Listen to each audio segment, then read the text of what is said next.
Salut à tous et bienvenue sur GBE Automobile 237. Aujourd'hui, on se retrouve pour une vidéo consacrée à l'un des moteurs qui a fait couler beaucoup d'encre, surtout pour ses nombreux problèmes. On va parler du fameux moteur 1, 6DC de Renault, un moteur qui a suscité de grands espoirs, mais qui s'est révélé être un véritable fiasco pour beaucoup d'automobilistes. Alors avant de plonger dans le sujet, n'oubliez pas de vous abonner à la chaîne et de laisser un pouce bleu pour nous soutenir, c'est parti le 1.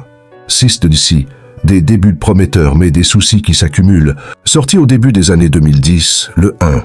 6DC, également appelé R9M, était censé représenter une avancée majeure pour Renault. Ses moteurs diesel de 1,6 litres avaient pour but de remplacer les anciens blocs 19 et 2.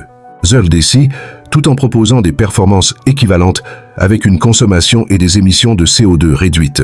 Cependant, cette bonne intention s'est vite heurtée à la réalité. Et le 1. Alors, quelles sont les principales raisons de cet échec? Voici les éléments qui ont fait du 16 DCI un moteur controversé. Des problèmes de fiabilité récurrents.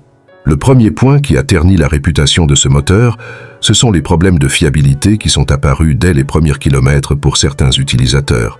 Plusieurs éléments de ce bloc ont rapidement montré leurs limites, notamment le système d'injection et le turbo. De nombreux conducteurs ont rapporté des pannes de turbo prématurées, parfois dès 50 000 km, nécessitant des réparations coûteuses d'une surconsommation d'huile.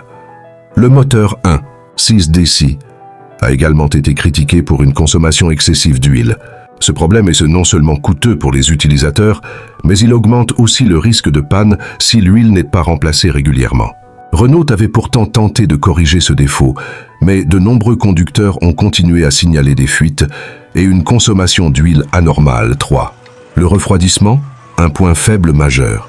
Un autre problème souvent mentionné est le système de refroidissement du moteur. Dans certaines situations, ce dernier s'avère insuffisant, notamment en cas d'utilisation intensive ou en été. Cela provoque des surchauffes, ce qui peut entraîner des dommages sérieux comme la déformation du joint de culasse. Ce type de problème est très coûteux à réparer et peut même causer la casse complète du moteur si l'utilisateur ne s'en aperçoit pas à temps. Des pannes coûteuses et une mauvaise réputation. Avec le temps, le moteur 1,6 DC a accumulé une mauvaise réputation, notamment en raison du coût des réparations nécessaires pour maintenir le moteur en bon état. Entre les remplacements de turbo, les réparations de joints de culasse et les ajustements au niveau du système d'injection, les frais d'entretien peuvent rapidement grimper.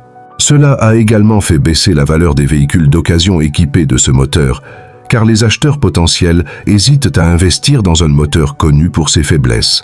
Un moteur qui n'a pas su évoluer.